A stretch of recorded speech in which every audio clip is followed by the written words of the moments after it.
Cumprimento os irmãos com a paz do Senhor. Estamos aqui para tratar de mais uma lição desse tema extremamente interessante, que é a Igreja de Cristo e o Império do Mal. A gente vai começar a tratar sobre o tema da desconstrução da masculinidade bíblica. E é interessante que os temas dessa lição, eles vão tratar dos ataques do liberalismo moderno ao seio cristão, e os temas são completamente interligados. Agora vamos tratar da desconstrução da masculinidade bíblica, que é a lição número 6, e na próxima semana o tema da lição 7 vai ser a desconstrução da feminilidade bíblica. Então, antes de tudo, é necessário lembrarmos que Deus, ao criar o homem e a mulher, os fez à sua imagem e semelhança. Claro que em imagem e semelhança nós somos iguais, homens e mulheres. Porém, essa igualdade como imagem e semelhança, Deus deu papéis e funções diferentes aos homens e às mulheres. E isso em absolutamente nada diminui a masculinidade ou a feminilidade que é amparada com base nas Escrituras Sagradas. O que acontece na atualidade é que, principalmente os liberais, geralmente a interpretação bíblica, principalmente dos cristãos progressistas, eles acabam por tentar incutir doutrinas humanas naquilo em que as Escrituras não permitem. Por exemplo, eles criam um ideal de feminismo ou de machismo e eles trazem isso para a leitura das Escrituras.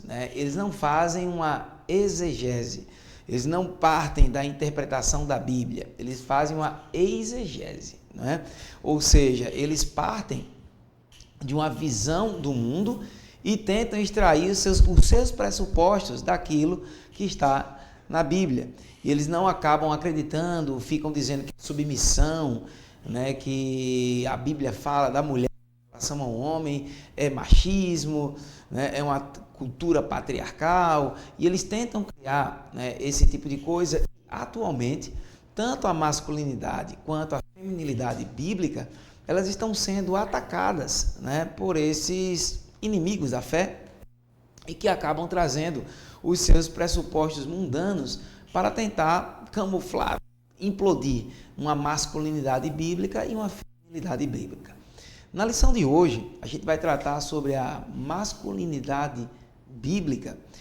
E a masculinidade bíblica como um todo, ela é atacada com uma grande frequência, e os males do homem perder a sua virilidade ou o seu poder de liderança no seio social, isso tem impactos gigantescos. Tanto é que eu tenho certeza que vocês já ouviram alguns relatos que estão ouvindo em casa, já podem ter ouvido o seguinte: determinado homem casou, mas ele não tem interesse em trabalhar, ele está vendo a esposa se sacrificando e ele fica em casa sem fazer absolutamente nada, vendo TV, assistindo série e não se preocupa muito com a função que a Bíblia lhe dá, que é ser o cabeça da casa. Então, essa destruição da masculinidade bíblica, ela vem trazendo reflexos dentro das famílias. Porque homens que vão perdendo o seu padrão bíblico de masculinidade, eles vão perdendo o seu poder tanto de liderança dentro da própria família, quanto o seu poder de cuidar da família. O homem, como provedor do lar, é aquele que protege. Claro que existem momentos na vida em que o homem pode ficar desempregado e, nesse momento, a mulher estar trabalhando, suprindo as necessidades do lar. Isso aí não há problema nenhum, são circunstanciais, mas o que se trata da perda da masculinidade bíblica são em ocasiões em que o homem, tendo uma força para trabalhar, tendo locais para trabalhar, ele prefere nem procurar local, nem se esforça para cumprir um mandamento bíblico, um mandato bíblico. A gente vê aqui no texto áureo que ele fala o seguinte: e tomou o Senhor Deus o homem e o pôs no jardim do Éden para lavrar e o guardar. Percebe que para a leitura, né, da verdade, ou do texto áureo, ele diz que a função do homem é lavrar e guardar. Ou seja, lavrar, sair em busca, né? E bem como também sair em busca da alimentação, sair em busca do sustento, bem como também proteger a sua família. É preciso, né, que os cristãos sejam exemplos lá fora, para que essa masculinidade, né, que distribuem por aí, que não tem nada de uma masculinidade bíblica, quando as pessoas olharem para nós, homens bíblicos, eles vejam a diferença. Porque o homem bíblico é aquele que se sacrifica pela sua família. A gente vê um relato, tá, um pouco mais à frente na palavra, nas Escrituras Sagradas, como o apóstolo Paulo diz em Efésios, né, que o homem ele deve, né, amar a sua esposa e morrer por ela como Cristo se entregou pela sua igreja. Então esse é um mandamento, né, das Escrituras, no que diz respeito a como o homem deve proceder em seu lar. Amar a sua esposa, bem como também, além de amar, cuidar, sacrificar-se, inclusive até o ponto, né, de morte, para que a sua família possa ter, né, esse sustento, essa guarda. Então você começa a entender pelo texto áureo que em Gênesis, no capítulo 3, né, no capítulo 2, perdão, no versículo 15, ele fala sobre isso, o homem, e Deus fez o homem para lavrar e cuidar. A verdade prática da lição, ela vai dizer que o homem foi criado com qualidades que expressam virilidade, responsabilidade e liderança. Se você perceber o homem anatomicamente, como Deus o fez, ele é alguém que tem mais força física, né? A produção da testosterona no homem é muito maior, tá? E esse é um hormônio que nos dá força, que nos dá a virilidade, a força física, né? Para o trabalho, para sustentar um lar, para sair, para caçar em busca da caça, tá? Os homens primitivos, né, eles tinham esse instinto de proteção, né, que a gente percebe que ao longo do tempo vem sendo implodido, né, por esse liberalismo teológico, quando tentam fazer com que o homem ele perca essa masculinidade bíblica. E o interessante, gente, para essa lição é que nós não caiamos em extremos, tá? É bem importante a gente lembrar os seguintes pontos. O primeiro deles, existe o liberalismo, né, que acaba de uma certa maneira, relativizando aquilo que a Bíblia não relativiza, ou seja, tentando inverter papéis dos homens e das mulheres, né? Eles tentam inverter, isso aí não é absolutamente bíblico, existem funções muito bem delineadas nas Escrituras para o homem e para a mulher, e isso é o que distingue a masculinidade da feminilidade, mas também a gente não pode cair em outro extremo. Em busca de combater esses ataques do liberalismo teológico, muitas vezes acabamos por impor certos tipos de masculinidade que também não estão presentes na Escritura e fazem com que o homem acabe abusando desse poder de liderança, de forma autoritária, de formas até mesmo a gerar dentro do lar violência doméstica, não apenas no sentido físico, mas psicológico, no sentido moral. Então, tem que ter cuidado para que não se passe esse ideal de masculinidade machista, tá? Porque a Bíblia, ela tem um ideal muito claro, nem liberal e nem machista. A gente não pode também colocar coisas de fora que não existem nas Escrituras para fundamentar algo que não está nelas, seja para liberal demais, seja para restringir demais. A Bíblia deixa muito claro esse ponto. Na leitura da lição, que vai do capítulo de Ruth, né, do capítulo 4, do versículo 7 ao versículo 12, a gente começa a ver a bondade e uma masculinidade bíblica de Boaz. Muito diferente, né, muitas das masculinidades que se passam muitas vezes nesses canais que se dizem canais de masculinidade bíblica, que na verdade são canais que instigam uma masculinidade que não tem absolutamente nada de bíblica, mas a gente vê em Boaz alguém amoroso, alguém generoso, alguém zeloso, em preocupar-se com Ruth, com a situação dela, respeitar todo o contexto pelo qual ela estava inserida, e depois, ao negociar a compra dos bens do marido dela, ele acabou tendo o direito sobre ela, como na cultura judaica se fazia. Então percebe que aí Boaz, ele dá um exemplo claro de uma masculinidade bíblica. Generoso, amoroso, atencioso, alguém que se preocupa com a mulher, com aquela pela qual sabe que foi Deus que deu. Então, um ponto importante, primeiro, que a gente pode extrair da leitura de Ruth, no capítulo 4, do versículo 7 ao versículo 12, é a preocupação que todo homem deve ter com a sua mulher. Uma preocupação de ser gentil, de ser amoroso, de preocupar-se, de cuidar, de zelar, na certeza de que sabe que a sua esposa foi dada por Deus. Tanto é que o ideal de masculinidade bíblica, geralmente nas escrituras sagradas, eu retiro pelo parâmetro de como o homem trata a sua esposa.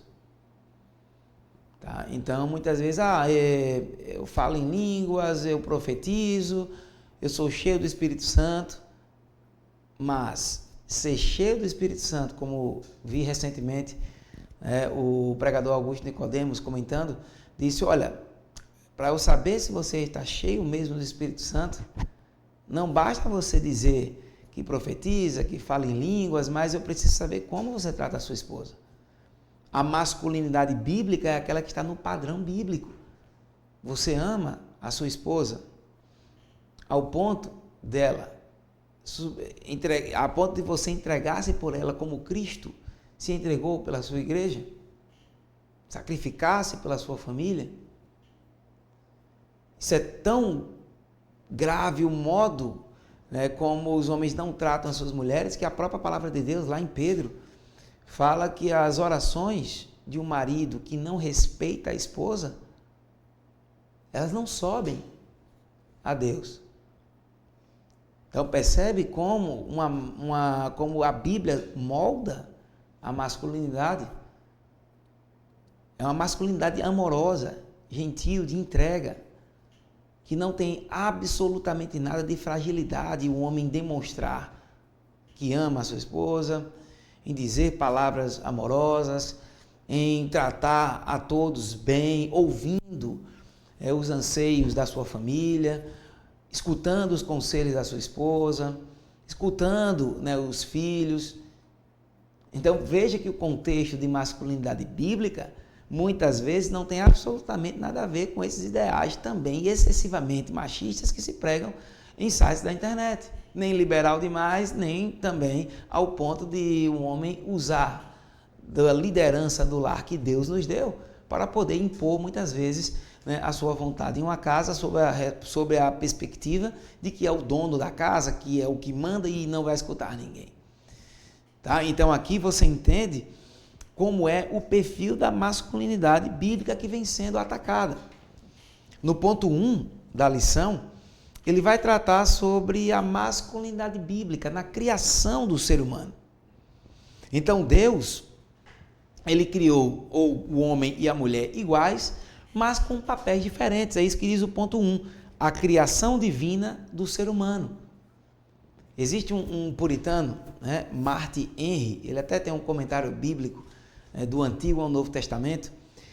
Ele diz que Deus tirou a mulher da costela do homem para que, primeiro, se tirasse, por exemplo, do pé, de algum osso do pé, de algum material do pé, para que o homem no futuro achasse que poderia pisar nela. Não tirou acima para não achar no futuro que ela fosse maior, mas tirou debaixo da costela que fica ao lado para mostrar que é igual e abaixo do braço para mostrar que estava sob a proteção do homem. Eu acho essa interpretação importante porque fala, né, na própria Escritura que sangue do meu sangue, carne da minha carne, né, somos iguais. Mas logo à frente, em Gênesis, no capítulo 2, tá, no versículo 15, fala da função do homem. O homem foi criado para lavrar e cuidar.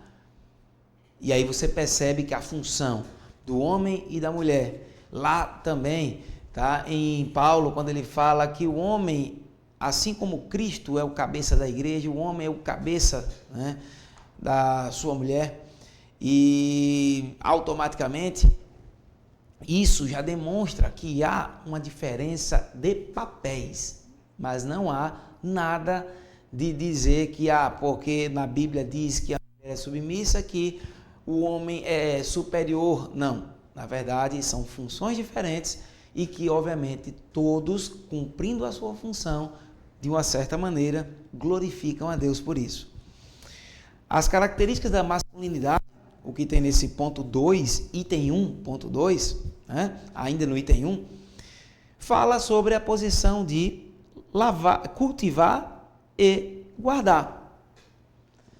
Então é interessante, como eu comentei com vocês, sobre a intenção que se tem de cuidar, de sair em busca do alimento, do sustento da sua família, em cuidar da sua própria família.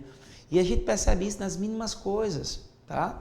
Por exemplo, às vezes, né, você mora numa casa, num apartamento, vamos dizer que você mora numa casa um pouco distante, tá todo mundo numa casa de praia e de repente, no meio da noite, tá, escuta-se um barulho, né, na garagem, no mato, alguma coisa semelhante, e só tem na casa o marido, a esposa e os seus filhos. O papel do homem, daquele que cuida, naturalmente, é o que se espera do homem, porque intrinsecamente Deus colocou, esse dever moral no homem, e você percebe que a conduta normal amor, espera aqui, segura os meninos que eu vou descer para ver o que é. É o instinto de proteção, de cuidado que se tem sobre a sua família. O homem não deve ter medo de se desgastar por ela. É cuidar, sair em busca do sustento, guardar tanto no sentido físico, mas quanto também no sentido emocional. Tá? O homem precisa também ser aquele sustentáculo não apenas moral da casa, mas o sustentáculo emocional, para que a família saiba que existe nele um porto seguro, mas também isso não significa dizer que o homem deve esconder o que sente, mas ter essa convicção interna de que para ser bíblico não precisa ser carrancudo, não precisa ser alguém sem felicidade. Muitas vezes, tratando sobre a vida dos puritanos, hoje em dia tem-se muito preconceito com os puritanos e particularmente eu admiro bastante os puritanos e o ideal que tem de homens sisudos, carrancudos, que não tinham qualquer tipo de felicidade, isso não é nada compatível com a realidade.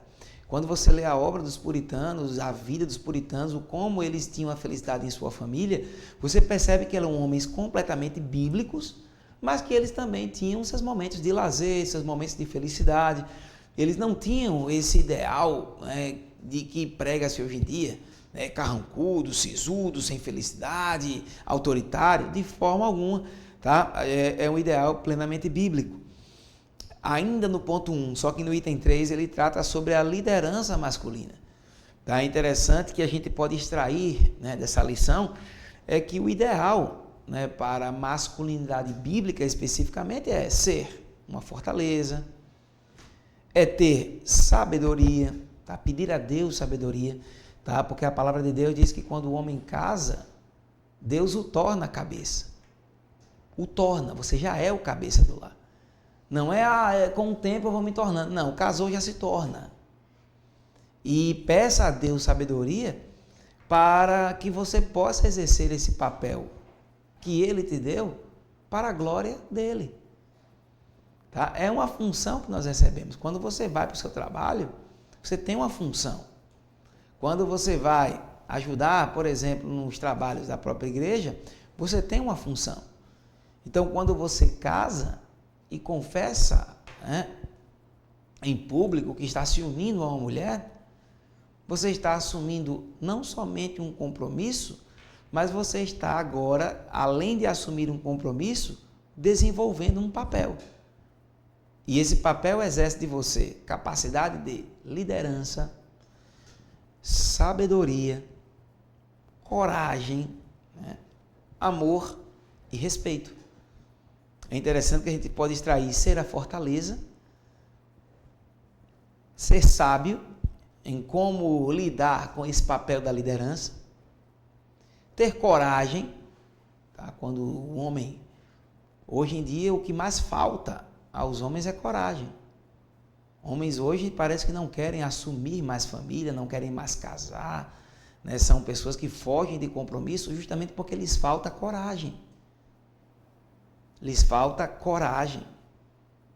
Estão criando uma masculinidade frágil. Hoje, homens, é um paradoxo, mas homens meninos, né? Que têm medo de tudo, que não assumem compromisso, que não casam porque tem medo de se doar, tem medo de compartilhar o que ganha com a sua esposa, com a sua família, medo de dividir. Tem que, se necessário, ter amor, amar, assim como Cristo se entregou e ama a sua igreja. É um amor sacrificial. E bem como também um homem deve ter respeito. E aí a Bíblia, por toda ela, condena o adultério, o respeito, né? A masculinidade bíblica não é aquela masculinidade lá de fora que relativiza e normaliza o adultério. A masculinidade, o respeito, está em não adulterar, em respeitar o lar, o casamento, a relação conjugal, como a palavra de Deus diz, que o homem que se deita com outra mulher, que a não ser a sua esposa, ele macula, né? O lar macula a sua comunhão com Cristo, né? Então o respeito, o homem bíblico é aquele que respeita a sua esposa. Então percebe, ser a fortaleza, ter sabedoria, ter coragem, ter amor e ter respeito. Percebe que quando você lê e faz uma passagem, uma passana pela própria Escritura, você começa a extrair ideais de masculinidade. O próprio Jesus, amoroso, ouvia, sabia o momento de ser firme, mas também sabia o momento de acolher. Percebe que a masculinidade bíblica, extraída de como Jesus se comportou, em nada se assemelha a essa fragilidade excessiva e nem tampouco a essa rigorosidade, autoritarismo excessivo. Tá? Então, biblicamente falando, devemos seguir esses exemplos. Então, muito cuidado, às vezes eu vejo pessoas se espelhando em muitos sites de masculinidade bíblica, e são sites de masculinidade que não fundamentam as suas ideias nas Escrituras. E aí a erosão da masculinidade, no ponto 2, no item 2, né? A masculinidade ela vem sendo implodida. E ela vem sendo implodida, primeiramente, pela apologia à homossexualidade. Passou-se do grau de mero respeito e já se faz literalmente hoje uma apologia.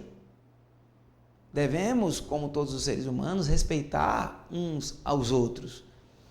Mas a masculinidade bíblica, quando pregada, quando vivida, ela é criticada. E o contraponto que se dá à masculinidade bíblica é uma apologia ao homossexualismo. Onde começa-se com a escritora muito famosa para os liberais, a Simone de Beauvoir, aos progressistas como um todo, que diz que ninguém nasce homem, ninguém nasce mulher, e que o órgão sexual não é capaz de definir o seu gênero, Porque o gênero é você que escolhe e os seus órgãos sexuais não podem ser um impedimento a isso. Isso é completamente antibíblico. Tá? E isso é completamente contrário aos propósitos que Deus tem para a sua criação. E eu não digo isso somente apenas que já é o suficientemente importante pelas Escrituras, mas você analisa pela própria criação de Deus. Anatomicamente falando, o homem e a mulher foram feitos uns para os outros. E aí, quando se trata dessa apologia, começa-se para tentar destruir a masculinidade bíblica, começam a passar o ideal feminilizado. Hoje, nunca as mulheres reclamaram tanto de homens excessivamente femininos. Questiona-se, não tem isso, criança, homem pode brincar de boneca, começa a dar uma boneca para a criança, para ver se a criança gosta, um menino gostar de brincar de boneca. E a partir daí começa-se desde cedo a minar a masculinidade, dizendo que não tem isso. Homens podem vestir a roupa de mulher se quiser. A gente vê hoje homens indo assistir filme da Barbie. Teve um caso aqui no Brasil que um homem foi assistir o filme da Barbie com a sua filha vestida de Barbie. Como se fosse preciso mostrar que ama a uma filha, o homem perder a sua masculinidade. Vestir-se de mulher para estar lá, para satisfazer algo que poderia ser satisfeito com a simples presença física dele lá. Criam-se homens excessivamente frágeis, sem voz ativa, sem papel de liderança, homens que não têm mais o desejo de cuidar, de construir juntos, perdem a coragem, perdem o amor, perdem o respeito, deixam de ser a fortaleza da sua família. Essa apologia excessiva tem um propósito. O ataque à família que o inimigo faz não é de hoje, é desde a criação. Ele apenas usa roupagens novas, mas os ataques são simplesmente os mesmos. Então hoje se ataca a masculinidade bíblica por esses ideais excessivamente apologistas à homossexualidade. E aí a responsabilidade do homem passa a ser negligenciada. Olha o que diz aqui o item 2.2. Em virtude da relativização da masculinidade, o modelo bíblico vem sendo abandonado. A identidade masculina que deveria estar associada à virilidade, à capacidade de prover e proteger a família, é substituída por indivíduos de duplo ânimo, vacilantes, inconsequentes. Uma parcela incapaz de sustentar a sua própria casa. Não pelo desemprego, que isso aí, como eu falei para vocês, é normal, mas são incapazes pela aversão ao trabalho. Querem trabalhar, querem ficar em joguinhos eletrônicos o dia inteiro, não querem assumir compromisso, não querem mais absolutamente nada. Tem uma crise na liderança, não tem como, não existe mais parâmetros. As pessoas não se espelham mais, né, em homens bíblicos. A figura bíblica do homem bíblico cristão, que é corajoso, destemido, uma fortaleza, um amparo emocional, o amparo financeiro da sua família, ele vai sendo destruído por completo. E isso acaba destruindo também as mulheres. Porque é doloroso você ver um homem que perde o seu papel de liderança de forma proposital e acaba colocando um fardo excessivamente cruel sobre a sua esposa, porque veio aprendendo na internet, por discursos feministas, de que não há necessidade do homem cuidar, que os dois são responsáveis pelo sustento de uma casa. Não estou dizendo que não se possa trabalhar, claro que se pode, os dois podem construir juntos, podem trabalhar juntos, mas o homem precisa ter aquele instinto de proteção, aquele instinto de cuidado, tá? Que é o que a Bíblia fala, o homem é que precisa ter esse senso de responsabilidade.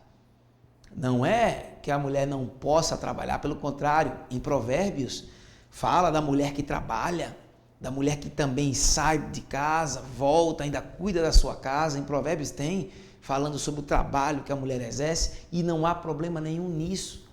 Mas o que se tem é que homens muitas vezes se aproveitam disso.